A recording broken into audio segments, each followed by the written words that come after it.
मेरे अजीज दोस्तों और बुजुर्गों, मैं आपको एक आंकड़ा बताना चाहता हूं जिससे आप खुद फैसला कर लेंगे कि जो मजलिस बात कर रही है इंसाफ की, सम्मान की, हिस्सेदारी की, वो आपको मेरी बात समझ में आ जाएगी। मुझे इस बात की कोई फिक्र नहीं है कि लोग हमेशा मजलिस इत्तेहादुल मुस्लिमीन पर गाली देते हैं, मुझ पर इल्जाम लगाते हैं, मगर मैं जो सवाल उठाता हूं उसका वो जवाब देने से कासिर रहते हैं। आज से चंद दिन पहले अखबार में ये लिखा गया कि 2000 ये बताया गया है कि 1960 से 2020 तक जितने लोग विधायक बने, जितने लोग एमएलए बने, 1960 से 2020 तक उसमें यह बताया गया है कि यहां पर बैकवर्ड क्लास की जो आबादी है बिहार में 25% है और उनके विधायक बने 35%। पूरे बिहार में बैकवर्ड क्लास की आबादी 25% है, उनके विधायक बने 35%। जनरल कैटेगरी की जो आबादी है वो 10% है और उनके विधायक बने 34%। अल्पसंख्यक समाज मुसलमान बिहार में आबादी 17% है और उनके विधायक बने 1960 से 2020 तक 8%। अब मैं मुबारकबाद आपको पेश करूं या मुबारकबाद उन लोगों को पेश करूं जो मुझे गाली देते हैं। 1960 से लेकर 2020 तक 17% अल्पसंख्यक समाज के मुसलमान की आबादी बिहार में है और 1960 से लेकर 2020 तक सिर्फ 8% मुसलमान विधायक बने। और आज ये तमाम के तमाम जालिम लोग हमको गाली देते हैं। बताओ, ये आंकड़े तुम्हारा चेहरा दिखा रहे हैं आईने में। जो तुम्हारा चेहरा देखेगा आईने में वो ये कहेगा कि तुम्हारे दिल और दिमाग में नफरत है, तुम्हारा दिल बड़ा छोटा है।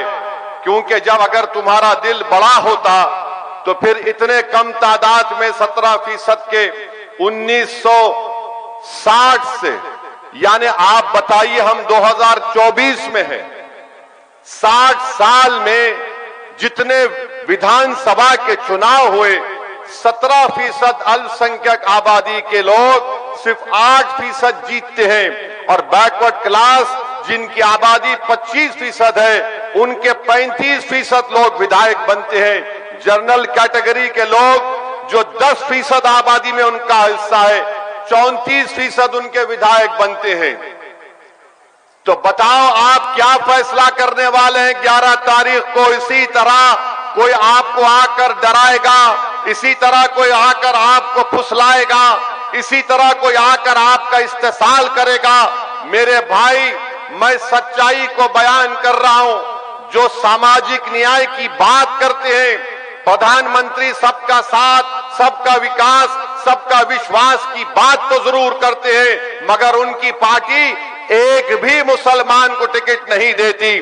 जेडीयू नीतीश कुमार अपने आप को बड़ा कहती है, मगर बताओ आखिर बिहार में ये क्यों होता है? दूसरी तरफ राजद है, कांग्रेस है। मैं इन तमाम से पूछना चाह रहा हूं, आप सुबह शाम 24 घंटे ओवैसी को गाली दो, मगर मेरे सवाल का जवाब दो कि 17% आबादी का 1960 से लेकर 2020 तक सिर्फ 8% विधायक क्यों बना? इसका जिम्मेदार ओवैसी है या फिर तुम तमाम लोग? हमको जवाब दो। ये बात आपको यहां से समझकर यहां से जाना है। और ये तमाम ताकतें, फिरका परस्त ताकतें ये कोशिश कर रही हैं कि सीमांचल को हमेशा के लिए पसमानदा रखा जाए, सीमांचल की जनता को हिंदू और मुसलमान के नाम पे बांटा जाए और मुसलमानों को सुरजापुरी, कुलैया, शेरशाहबादी के नाम पर बांटा जाए। मैं आप तमाम से कह रहा हूं कि सुरजापुरी है तो फखर से कहो सुरजापुरी है, कुलैया है तो फखर से कहो कुलैया है, शेरशाहवादी है तो फकर से करो शेरशाहवादी है, मगर याद रखो दुश्मन को उसकी साजिश में कामयाब होने मत दो। दुश्मन को शिकस्त देना है, एक रहकर शिकस्त देना है। और रहा सवाल प्रधानमंत्री का, प्रधानमंत्री जितना दूर फेंकते हैं उतना कोई नहीं फेंकता है। इतना लंबा लंबा झूठ बोलते हैं कोई नहीं। प्रधानमंत्री आज से कई बरस पहले सऊदी अरब गए थे। सऊदी अरब गए तो वहां पर प्रधानमंत्री को सऊदियों ने एक पुरानी तोप दिखाई, तोप। तो प्रधानमंत्री तोप को देखे था, फिर के वीडियो है। अब मैं उस पर कुछ बोलूंगा, वो थोड़ा आपको हंसाने के लिए, बीजेपी वाले नाराज ना हो। तो प्रधानमंत्री उस तोप को देखे और उस सऊदी शेख से पूछे, ये शेख ये तोप कितना दूर फेंकती? तो वो सऊदी शेख बड़ा चालाक था, बोला वल्लाह तुमसे कम फेंकती।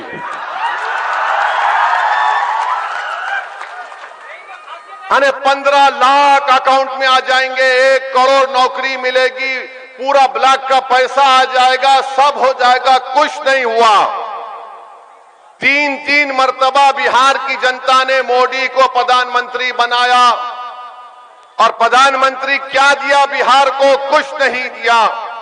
सीमांचल को क्या दिया? सिवाय जुमलेबाजी के कुछ नहीं दिया। दूसरी तरफ आप देखते हैं कि कैसा कैसा कानून बीजेपी ने बनाया देश में। ट्रिपल तलाक का कानून बनाया। मैं पार्लियामेंट में 3 मर्तबा खड़े होकर अपनी तकरीर में कहा कि यह कानून मुस्लिम महिलाओं के खिलाफ है, उनसे इंसाफ नहीं करेगा। ये झूठ है, तुम इंसाफ नहीं करना चाहते हो, तुम सिर्फ इस्तेसाल करना चाहते हो। 3 मर्तबा कानून बना दिए। आज मुस्लिम महिला खुद परेशान है। CAA का कानून बनाया, मजहब की बुनियाद पर बनाया। मैंने पार्लियामेंट में खड़े होकर मोदी की आंख में आंख डालकर कहा यह काला कानून है। जिस तरह महात्मा गांधी ने गोरे फार्म अफ्रीका में कानून को फाड़ा था, मैं इस कानून को फाड़ता हूं और दुनिया ने देखा वो कानून गलत है। फिर UAPA का कानून बना दिया गया, नया कानून उसमें तरमीम की गई।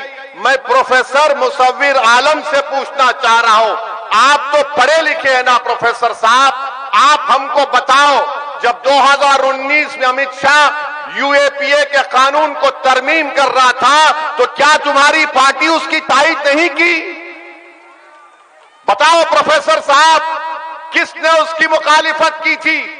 असदुद्दीन ओवैसी ने उसकी मुखालिफत की। पूरे पार्लियामेंट में 2 लोग उस कानून के खिलाफ वोट डाले, उठाकर देख लो आप, उसमें मैं और इम्तियाज जलील शामिल थे। और आप जिस पार्टी से ताल्लुक है, राजद से पूछो, राजद ने भी सपोर्ट किया था। यानी अमित शाह कानून ला रहे और मुसव्विर साहब की पार्टी और राजद उसको सपोर्ट करती है। मंजलिस ने मुखालिफत की। फिर कानून लाया गया वक्फ का। देश के प्रधानमंत्री मुल्क के वक्फ को खत्म करना चाहते हैं, मस्जिदों को छीनना चाहते हैं, दरगाहों को छीनना चाहते हैं, कब्रिस्तान को छीनना चाहते हैं, ईदगाह की जमीन को छीनना चाहते हैं। बीजेपी और नरेंद्र मोदी और नीतीश कुमार के साथ वक्फ को खत्म करना चाहते हैं पूरे भारत में। मेरे अजीज दोस्तों और बुजुर्गों, उस वक्त भी हमने पार्लियामेंट में खड़े होकर मैंने उस कानून पर अपनी तकरीर की और उस 45 तरमीमात के ऊपर मैंने कहा यह संविधान के खिलाफ है। मैंने कहा यह कानून संविधान के खिलाफ है और उस कानून को फाड़ दिया। 128 पेज की मैंने रिपोर्ट लिखकर पार्लियामेंट में पेश की कि कानून क्यों संविधान के खिलाफ है। अरे बताओ प्रोफेसर साहब, आप क्या कर रहे थे?